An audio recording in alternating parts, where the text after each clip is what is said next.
विष्णु पुराण कहती है, श्रीमद् वल्लभाचार्य जी वर्णन करते हैं, मेरे वल्लभ कहते हैं कि वल्लभ कुल की एकादशी करो, भले बकरी जैसे चरो पर एकादशी करो। हमारे यहाँ तो शास्त्र कहता है एकादशी का व्रत भी करो तो मुंह उतार के मत करो रे। कोई फूल अगर मुरझा जाता है तो भगवान को नहीं दिया जाता, कोई फल बेकार हो जाता है भगवान को नहीं दिया जाता। तुम्हारे व्रत वाले दिन तुम्हारा मुंह उतरा रहेगा तो भगवान उसको स्वीकार करेगा। इसलिए बकरी जैसे चरो और एकादशी करो। जेब में भर लो मूंगफली का दाना, काजू इधर, मूंगफली का दाना इधर, खिचड़ी भी बना लो, मोरधन भी बना लो, चिप्स तल लो, पापड़ तल लो, और जो पपीता सेव फल केला जो है सब लिया फ्रिज पे, वॉशिंग मशीन नहीं खाएगी। सुबह आधा किलो दूध की रबड़ी बना के खा ली।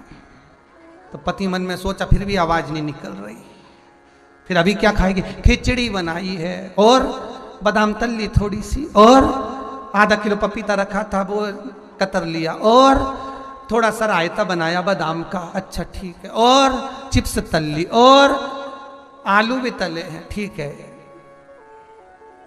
फिर शाम को मोरधन की खीर और सेवफल चीकू और आगरे का पेठा और राजगिरा की पूड़ी, ठीक है। फिर रात को अभी आधा किलो दूध मंगवाई, थैली गरम करके उसमें थोड़ी सी ड्राई फ्रूट्स डाल के मखाना पीस के उसकी खीर बना लो, बस केवल खीर नहीं, पपीता रखा है। पति भी बोला तेरे जैसा व्रत तो दुनिया में कोई नहीं। दंडवत है ऐसी एकादशी माता को जो इतनी जोरदार एकादशी करी है। फिर पूछा किसने बताई? सियोर वाला महाराज, याद रहे। फिर तो पति भी बोला खूब चरो, एकादशी करो, कौन मना करे, प्रेम से करो। सबसे पहला नियम एकादशी व्रत का, सबसे पहला नियम है कि आप जिस दिन व्रत करो उसके एक दिन पहले भक्ति का संचार इस हृदय में कर लो। भक्ति का संचार इस हृदय में कर लीजिए। जिस दिन आप व्रत करो, जैसे एकादशी का व्रत कर रहे हो तो दशमी के दिन शाम का समय जब आवे, रात्रि जब होने लगे, शाम का समय आवे और रात्रि का आप जब भोजन ग्रहण करो तो उस भोजन में कोई ऐसा पदार्थ ग्रहण मत करिए जिस पदार्थ के कारण आपकी एकादशी बिगड़ जाए।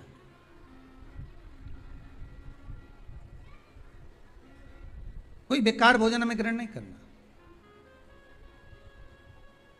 श्रेष्ठ भोजन ग्रहण करिए दशमी के। और एकादशी का दूसरा नियम बहुत ध्यान से सुनिएगा। जिस दिन आपकी एकादशी का व्रत हो उस दिन प्रयास करिएगा कि अपने हाथ से किसी भी वृक्ष की कोई पत्ती टूटे ना। अपने हाथ से किसी भी वृक्ष की, पौधे की, किसी भी वृक्ष की पत्ती अपने हाथ से ना टूटे। बहुत ध्यान दीजिएगा महाराज। एकादशी का ये दूसरा नियम है कि अपने हाथ से किसी पौधे की, किसी वृक्ष की, किसी डाली की कोई पत्ती टूटे ना, कोई पत्ती ना टूटे, इसका प्रयास करिए।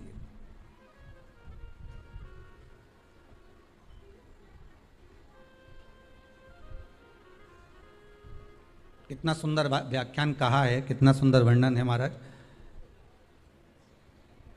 कि मात्र एकादशी का व्रत कर लेने पर, मात्र एकादशी का व्रत कर लेने पर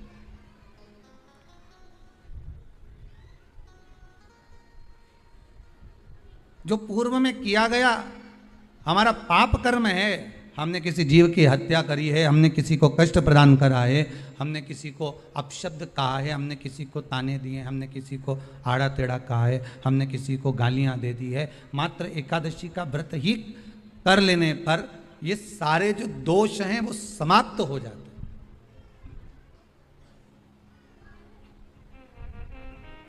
सारे दोष हमारे समाप्ति पर आ जाते हैं।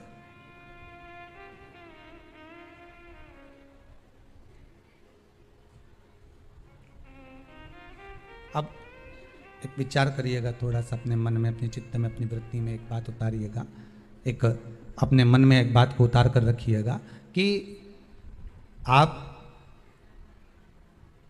अपने पाप को, अपने पाप कर्म को जिस दिन छिन्न करने वाले हो, समाप्त करने वाले हो, अपने पाप को आप जिस दिन समाप्ति पर लेकर जा रहे हो, तो उसके एक दिन पहले आपको प्रसन्नता होना चाहिए कि नहीं होना चाहिए कि कल मेरा पाप कटने वाला है, कल मेरा पाप समाप्त होने वाला है। जो मैंने पाप कर्म करा है वो समाप्त होगा, जो मैंने पाप कर्म करा है वो कल समाप्त हो जाएगा। तो एक दिन पहले आपके चेहरे पर प्रसन्नता हो कि ना हो, और चेहरे पर वो प्रसन्नता आपके आना चाहिए कि कल मेरा एकादशी का व्रत है, आज दशमी है, कल एकादशी का व्रत है, तो कल मेरी जब एकादशी का व्रत रहेगा तो मेरा ना जाने कितना कितना पाप, कितना असत्य, कितना झूठ, कितना प्रपंच वो समाप्त हो जाएगा। इसमें मुझे प्रसन्नता हो, इसमें मुझे आनंदता हो।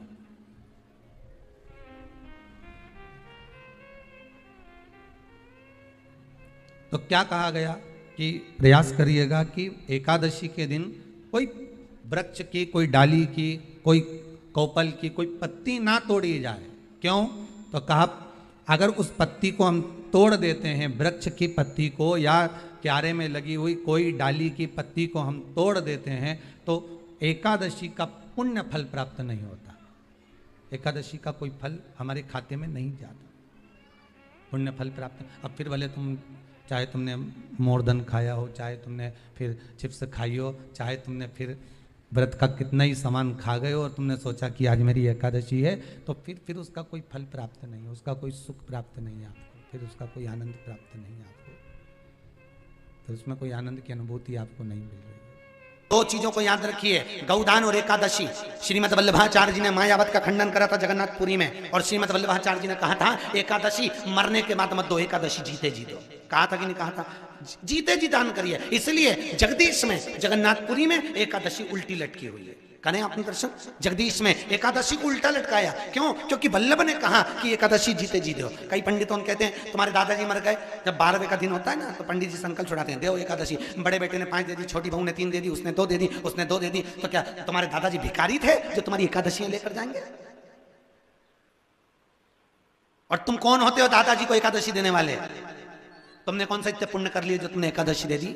एकादशी के दान की महत्वता श्रीमद् वल्लभाचार्य जी ने कहा कि कोई व्यक्ति अगर खटिया पर सड़ रहा है, पलंग पर तड़प रहा है, हॉस्पिटल में पड़ा हुआ है, तो निवेदन है कि उसको देखने जाओ तो अपनी करी हुई एकादशी में से 2 एकादशी का दान उसको तुरंत दे दो। क्यों? तो जिससे उसको मोक्ष मिल जाए, मरने के बाद नहीं।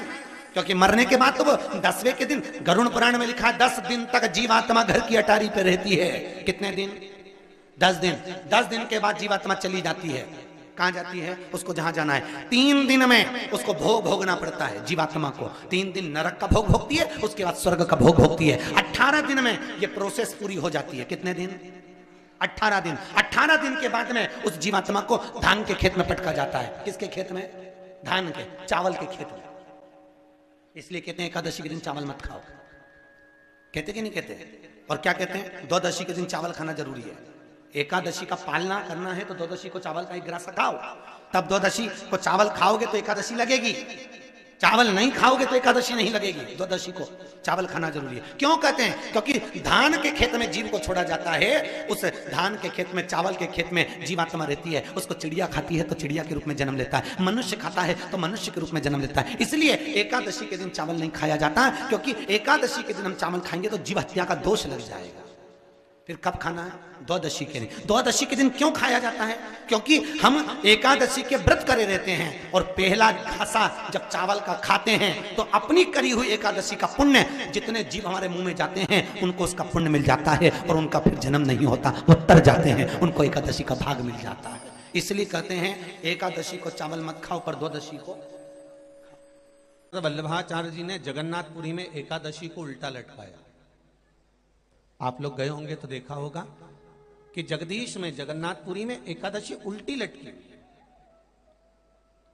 कारण क्या था?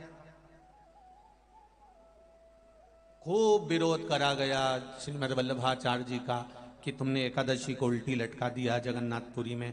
क्यों लटकाया? उसका कारण क्या था? श्रीमद् वल्लभाचार्य जी ने कहा, आप कहते हो कि कोई मरे तब एकादशी का दान दीजिए, आप कहते हो कि कोई मरे तब अन्न का दान दीजिए, आप कहते हो कि कोई मरे उसके बाद में आप ये दान दीजिए। श्रीमद् वल्लभाचार्य जी ने एकादशी को उल्टा लटका कर कहा कि एकादशी का अगर दान करना है तो पहले एकादशी करो, और एकादशी करने के बाद उस एकादशी का फिर दान करो जीते जी। उस एकादशी का फिर दान होना चाहिए। किसी भी चीज का उद्यापन करो, 16 सोमवार का उद्यापन करो, चाहे तुम शुक्रवार का उद्यापन करो, चाहे तुम सोमवार का उद्यापन करो, चाहे तुम एकादशी का उद्यापन करो, चाहे तुम प्रदोष का उद्यापन करो, चाहे तुम जिस भी व्रत का उद्यापन करो। शिव महापुराण की कथा कहती है, अपने घर के लोगों को गिनने से पहले बाहर के लोगों को गिनना जरूरी है। थोड़ा ध्यान देना। और आप लोग क्या करते हो? उद्यापन में सबसे पहले अपनी जेठानी को गिन लिया, इसको गिन लिया, उसको गिन लिया, उसको गिन लिया। और शिव महापुराण की कथा कहती है, जेठानी तो तुम्हारे यहाँ का भोजन करेगी क्योंकि रिश्तेदार है, ननन तुम्हारे यहाँ का भोजन करेगी क्योंकि रिश्तेदार है, तुम्हारी देवरानी भोजन करेगी क्योंकि रिश्तेदार है, तुम्हारी चाची सास भोजन करेगी क्योंकि रिश्तेदार है, तुम्हारी काकी सास भोजन करेगी क्योंकि रिश्तेदार है। जब हम उद्यापन में दूसरे को गिनते हैं और उसको कोई सामान देते हैं, उसकी कोई सामग्री, कोई सुहाग की पिटारी, कोई सामग्री हमने उसको उद्यापन में दी, तो वो हमारा दान कहलाता है। हमने अपने परिवार वाले को भोजन कराकर अपन ने उद्यापन में गिन दिया और अपने परिवार वालों को दे दिया। इसको देना नहीं कहते, इसको दान नहीं कहते, इसका पुण्य आधा हो जाता है। इसके पुण्य की परिभाषा यहां नहीं कहा जाए। अब और सरल भाषा में समझ लीजिए। कई माताएं कहती है, हमने तो अपनी बेटी को यह सामान दे दिया, मतलब हमने खूब दान कर दिया। अब एक बहुत अच्छे से समझ लेना, हमने हमारी बेटी को ये दे दिया तो हमने दान दे दिया। हमने हमारी बेटी को पापड़ बना के दे दिया, हमने तो बहुत दान कर दिया। हमने हमारी बेटी को साड़ी दिला दी, हमने दान कर दिया। हमने हमारी बेटी को सामान दिला दिया, हमने दान कर दिया। बेटी दान लेने की हकदार नहीं है, बेटी अपने मायके का हक लेने को दमदार है।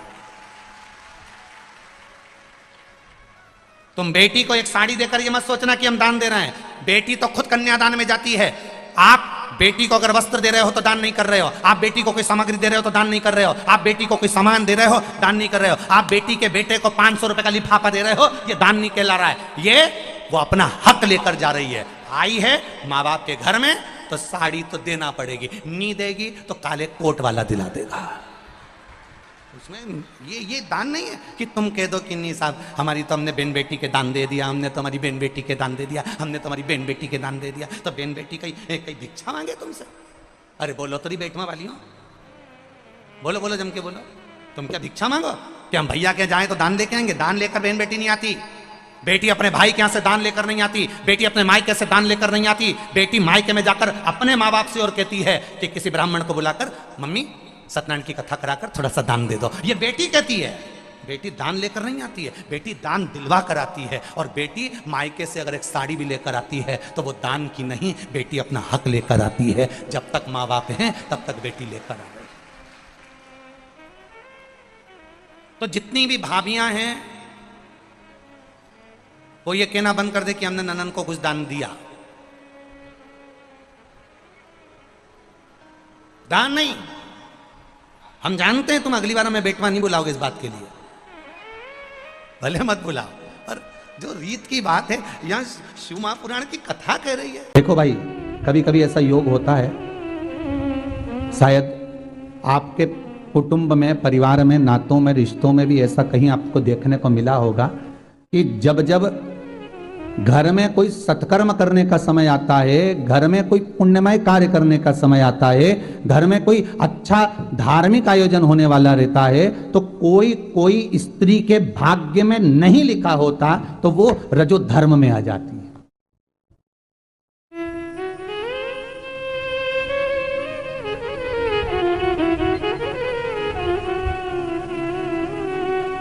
तो उसका भी व्याख्यान वर्णन लिखा है। किसके लिए? तो कहा कि वो नारी जिसके मुख से अगर कोई घर में धार्मिक कार्य हो रहा है, सत्कर्म हो रहा है, और उसके मुख से अगर एक बार निकल गया कि नहीं अरे ये अभी रहने दो बाद में देखेंगे, तो वो अगर कार्यक्रम होगा भी ना तो वो उसमें शामिल नहीं हो सकती, वो उसमें सम्मिलित नहीं हो पाई, क्योंकि उसके मुख से एक बार निकल गया कि नहीं अभी नहीं, इसको बाद में करा लेंगे, सत्यनारायण जी की कथा बाद में करा लेंगे, भागवत जी बाद में करा लेंगे, शिव पुराण बाद में करा लेंगे, जब समय होगा तब करा सकते हैं, तब देख लेंगे, अपना आराम से उसको करवा लेंगे जब मौका। तो वो उसके मुख से जो नहीं निकला है, तो वो धार्मिक आयोजन में अगर आ भी जाए, बैठ भी जाए, तो वो नहीं कर सकता, उसका क्रम नहीं बन सकता। बहुत ध्यान से आज की कथा सुनना कि एकादशी का आपसे आपके बच्चे पूछेंगे मम्मी हम भगवान विष्णु का दर्शन करते हैं, हम राम जी का दर्शन करते हैं, हम कृष्ण भगवान का दर्शन करते हैं, हम भवानी माता का दर्शन करते हैं, हम शंकर जी का दर्शन करते हैं, हम सारे देवी देवताओं का दर्शन करते हैं, पर ये एकादशी माता तो कभी नजर ही नहीं आती। पूछेंगे कि नहीं पूछेंगे कि तुम जिस एकादशी का व्रत करते हो इनका जन्म कहां से हुआ, कहां जन्मी थी? एकादशी की जन्मस्थली कहां है? भाई भगवान कृष्ण की जन्मस्थली तो मथुरा है, श्री राम जी महाराज की जन्मस्थली बोल दो जम के अयोध्या है।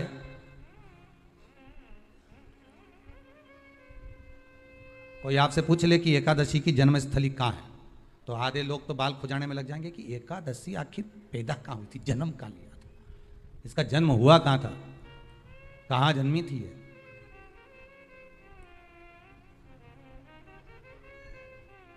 इसका जन्म स्थल है कहां? और अगर मान लो जन्म स्थल एकादशी का है,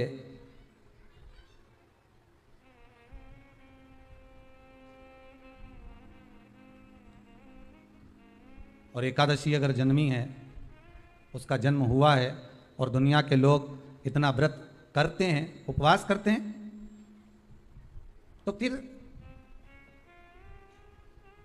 इसका जन्म स्थल कहां होगा? तो कहा इसका जो जन्म स्थल है वो बद्रीनाथ है। कहां पर है? बद्रीनाथ। और उस बद्री विशाल में भी एक गुफा जिसका नाम है हेमवती। क्या नाम है? हेमवती। उस गुफा में एकादशी का जन्म स्थल है। बद्री विशाल में हेमवती गुफा जो 12 योजन अंदर प्रवेश करने जितनी है, 12 योजन की गुफा के अंदर, हेमवती के अंदर एकादशी का प्रागट्य हुआ था, एकादशी का जन्म हुआ था। अब तो बता सकते हो ना कि कोई पूछे कि राम जी का जन्म अयोध्या में हुआ, भगवान कृष्ण का जन्म मथुरा में हुआ, और कोई पूछ ले आपका जन्म कहां हुआ था, अपन कह सकते हैं ना सीहोर में हुआ हमारा। और आपसे कोई पूछे कहाँ हुए, तो कहीं इंदौर में हुए, कि देवास में हुए, कि भोपाल में हुए, कि मुंबई में हुए, कि पूना में हुए, आपका तो बता दोगे। पर बच्चे आपसे पूछ ले मम्मी तू इतनी एकादशी का व्रत करती है, एकादशी का तू व्रत करती है, और सबको करा देती है कि वल्लभ कुल की एकादशी करो, भले बकरी जैसे चरो पर एकादशी करो, और सबको एकादशी कराया, तो कोई पूछ ले कि एकादशी का जन्म कहाँ हुआ था, तो आप कह सकते हो कि बद्री विशाल में, हेमावती में, बद्री विशाल के हेमवती गुफा के अंदर जो 12 योजन की गुफा है, उस गुफा में एकादशी का जन्म हुआ। कब हुआ?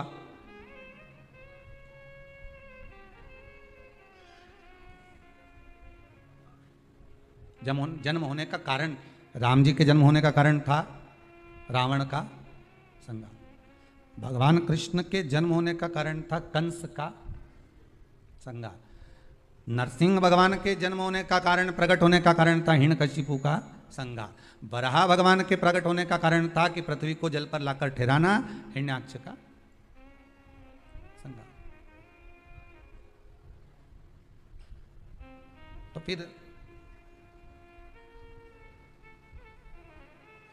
इसके जन्म का कारण क्या है? तो कहा इसके जन्म का केवल एक कारण है। सतयुग में, अब एक और बात का बहुत ध्यान दीजिएगा महाराज, सतयुग एक बार नहीं हुआ कि तुम सोचो कि सतयुग के बाद में द्वापर, त्रेता आ गया, त्रेता के बाद द्वापर आ गया, द्वापर के बाद कलयुग आ। एक सतयुग नहीं है, एक त्रेता नहीं है, एक द्वापर नहीं है, ना जाने कितने कितने सतयुग निकल गए, ना जाने कितने कितने द्वापर, त्रेता, कलयुग, ना जाने कितने निकल गए।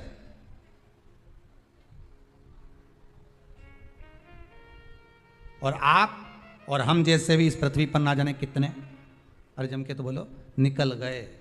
पृथ्वी वहीं की वहीं है, जिस मकान में रहते हो वो मकान भी वहीं की वहीं है, बस कभी कभी एकदम प्लाट हो जाता है, फिर उस पर वापस बन जाता है, फिर क्लीन, फिर बन गया, फिर क्लीन, फिर बन गया। ना जाने कितने कितने कितने कितने जन्म हम ले चुके हैं और हमारे भी आगे कितने जन्म होते रहेंगे। जमीन वहीं की वहीं रह जाएगी और अपन चले जाए, बस वो जगह वहीं रह गई। जो पहले परदादाजी की थी दादाजी को मिल गई, दादाजी की थी पिताजी को मिल गई, पिताजी की थी उनके बेटे को मिल गई, उनके बेटे से उनको बेटों को मिल गई। मिलते मिलते मिलते मिलते कब वो जमीन भी बिक गई समय की अवस्था में, फिर दूसरे की हो गई। और हम सोच कर रह गए कि ये हमारा है, हम इसके लिए लड़ाई करें, झगड़ा करें। हम केवल इस जमीन के लिए, जरा सी प्रॉपर्टी के लिए अदालत में खड़े, अपना समय बर्बाद कर दिया और जो पाना था वो छोड़ दिया, जो पाना था वो छोड़ दिया हमने।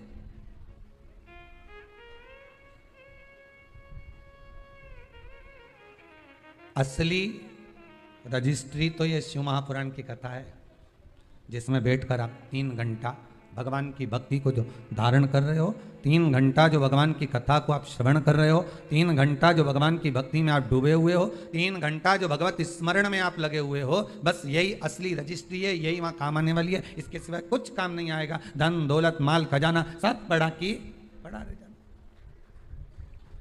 सब धरा की धरा।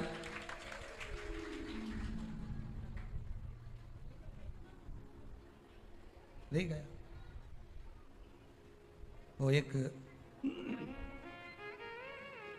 लाइन आप लोग स्मरण करते होंगे, सज धज के जिस दिन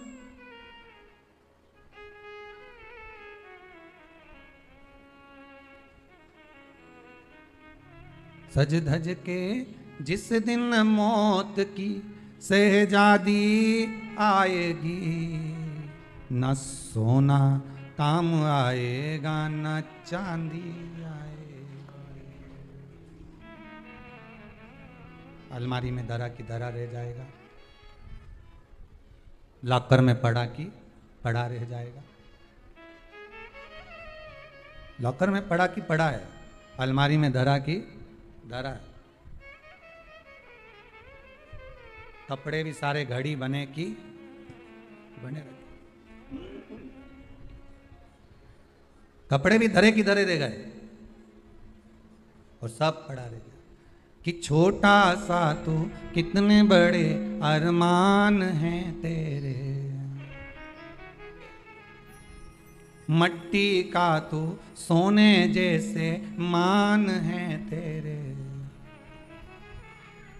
मट्टी की काया एक दिन मट्टी मिल जाएगी, न सोना काम आएगा न चांदी आएगी, न सोना काम आएगा न चांदी आएगी। सज धज के जिस दिन मौत की शहजादी आएगी, न सोना काम आएगा न चांदी आएगी, न सोना काम आएगा ना चांदी आएगी। सब पड़ा रह जाएगा, धरा की धरा रह जाएगा, सब पड़ा की पड़ा रह गया, जी चला गया।